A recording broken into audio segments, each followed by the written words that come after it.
Hello guys, কেমন আছেন আপনাদের সবাইকে স্বাগত Sahad take studio YouTube channel. তো আজ আপনারা দেখছেন ফটোশপ এডিটিং টিউটোরিয়াল পার্ট 10। আর আজকের ভিডিওতে আমি আপনাদের দেখাবো আপনাদের কোনো ছবি যদি সাইজ কম বা বেশি করতে হয় তো আপনারা কি করে করবেন। এর সাথেও আমি আপনাদের দেখিয়ে দেবো আপনারা যে ছবিটা নিয়ে কাজ করছেন ফটোশপে, সেই ছবিটার যদি আপনারা সাইজ জানতে চান কী করে জানবেন, এবং এর সাথেও আপনারা লেয়ার কাকে বলে, কিছু বেসিক জিনিস ফটোশপের আরও কিছু আমি এই ভিডিওতেই আপনাদের একসাথে দেখিয়ে দেবো। তো চলুন সময় নষ্ট না করে ভিডিও শুরু করা যাক। তো সবার প্রথমে এখানে আমি ফটোশপ ওপেন করে নেব। আমি আগে থেকেই ওপেন করে রেখেছি, দেখতে পাচ্ছেন ফটোশপ ওপেন হয়ে গেছে। এবার এখান থেকে আমি উইন্ডোজ অপশানে, দেখতে পাচ্ছেন আপনারা উইন্ডোজ অপশান, আমি মাউস পয়েন্টার দিয়ে দেখাচ্ছি, এখানে আপনারা একবার ক্লিক করবেন।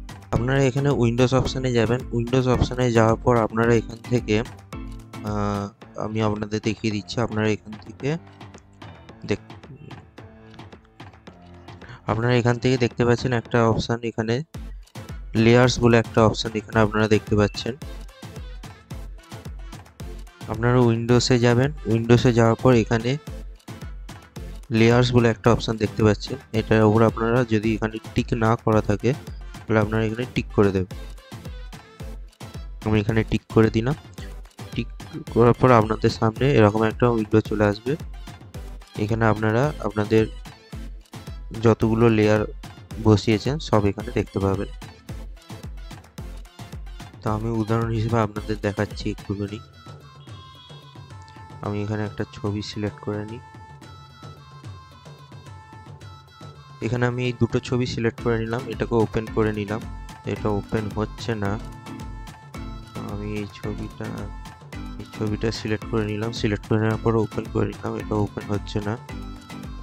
আচ্ছা, এই ছবিটা ওপেন করে নিলাম, এর সাথে এটা ওপেন হবে না। এই ছবিটা ওপেন করে নিলাম। দেখতে পাচ্ছেন আমি দুটো ছবি ওপেন করে নিয়েছি। তো ধরুন আমি এই ছবিটা আমার সিলেক্ট করা রয়েছে, এখানে দেখুন লেয়ারে ব্যাকগ্রাউন্ড দেখাচ্ছে।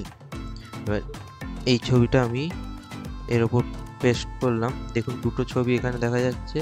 আমি এটাকে 50-50 করে নিলাম এবং এখানে দেখুন লেয়ার 1 বলে দেখাচ্ছে। এরকম যত ছবি আপনি অ্যাড করবেন এখানে লেয়ার তত ইনক্রিজ হবে। তো যত ছবি অ্যাড করবেন লেয়ার তত ইনক্রিজ হবে এবং এখান থেকে আপনারা প্রত্যেকটা লেয়ারকে ম্যানেজ করতে পারবেন। আপনারা যদি চান এই লেয়ারটাকে ডিলিট করবেন তো এখানে দেখতে পাচ্ছেন লেয়ার 1 সিলেক্ট হয়ে গেছে। এখানে আপনারা দেখতে পাচ্ছেন লেয়ার 1 সিলেক্ট হয়ে গেছে। এবার ওপরে আমি দেখুন মাউস পয়েন্টার দিয়ে দেখাচ্ছি, এখানে লেয়ার বলে একটা অপশান আছে। এখানে দেখতে পাচ্ছেন ডিলিট বলে একটা অপশান দেখতে পাচ্ছেন আপনারা। এখানে লেয়ার রয়েছে, এখানে ডিলিট লেয়ার করলে লেয়ারটা ডিলিট হয়ে যাবে। আর যদি আপনারা শর্টকাটে করতে চান তাহলে প্রথমে যে লেয়ারটা ডিলিট করবেন সেই লেয়ারটা সিলেক্ট করে নেবেন। সিলেক্ট করে নেওয়ার পর এখানে দেখুন ডিলিট বলে একটা আইকন দেখতে পাবেন, ডিলিট আইকন। এই আইকনের উপর ক্লিক করলেই এখানে আপনারা ইয়েস করবেন, আপনাদের লেয়ারটা ডিলিট হয়ে যাবে।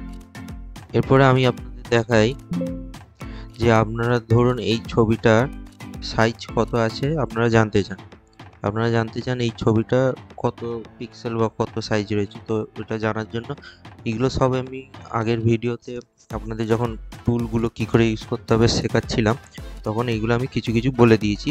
এটার আমি একটা সেপারেট ভিডিও বানিয়ে দিচ্ছি যাতে আপনাদের বুঝতে কোনো অসুবিধা না হয়।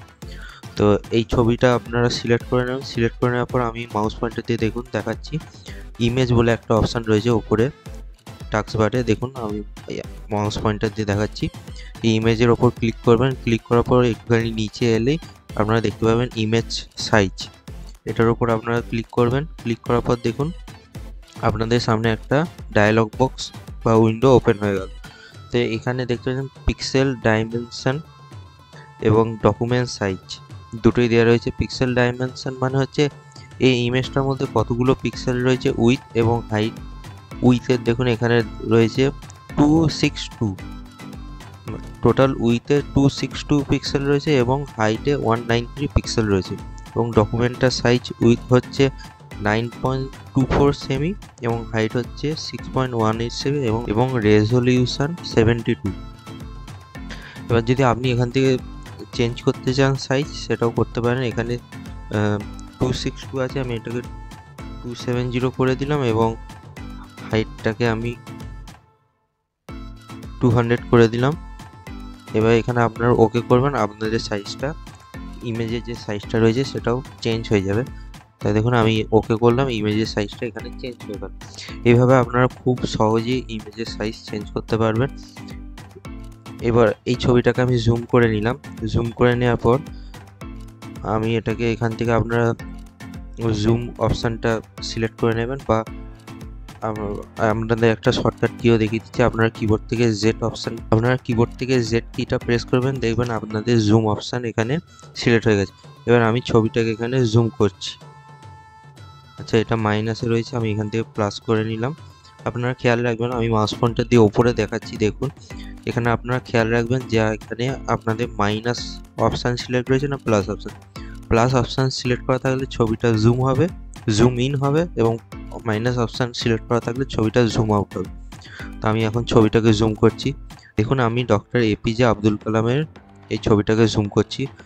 দেখুন আমি যত বেশি জুম করছি, আপনারা দেখুন এখানে দেখতে পাচ্ছেন আপনারা একটা চৌকো বক্স দেখা যাচ্ছে। এখানে সাদা চৌকো বক্স, এখানে একটু অ্যাশ কালারের চৌকো বক্স, এখানে ব্ল্যাক কালারের চৌকো বক্স। তো এই যে এক একটা যে চৌকো বক্স আপনারা দেখতে পাচ্ছেন, এই এক একটা চৌকো বক্সই হচ্ছে আপনার এক একটা পিক্সেল। এরকম হাজার হাজার লাখ লাখ পিক্সেল নিয়ে একটা ইমেজ আপনাদের এখানে তৈরি হয় কম্পিউটারের মাধ্যমে। তো আমি আবার ছবিটাকে জুম আউট করে নিচ্ছি। এরকম অনেক পিক্সেল নিয়ে আপনাদের ছবি তৈরি হয়। আপনারা ছবিটা জুম আউট করা থাকলে আপনারা বুঝতে পারবেন না, কারণ পিক্সেলের সাইজ খুবই ছোট হয়। আপনারা ছবিটা যত বেশি জুম করবেন তত পিক্সেলগুলোকে আপনারা দেখতে পারবেন। তো আজকের জন্য এইটুখানি বন্ধুরা, আবার দেখা হবে নতুন একটা ভিডিওতে। এর পরের ভিডিওতে আমি আপনাদের দেখাবো যে আপনারা এখানে আরও যে ফটোশপ টুলগুলো রয়েছে, ব্রাশ টুল, গ্রেডিয়েন্ট টুল ইত্যাদিতে টুলগুলো রয়েছে, সেগুলো আপনারা ইউজ করবেন। তো আজকের জন্য এইটুখানি। আর আপনারা যদি আমার চ্যানেলে নতুন হয়ে থাকেন তাহলে অবশ্যই চ্যানেলটিকে সাবস্ক্রাইব করে দেবেন, এবং ভিডিওটি যদি আপনাদের ভালো লাগে তাহলে ভিডিওটিকে একটি লাইক করে দেবেন। তো আবার দেখা হচ্ছে নেক্সট একটা ভিডিও।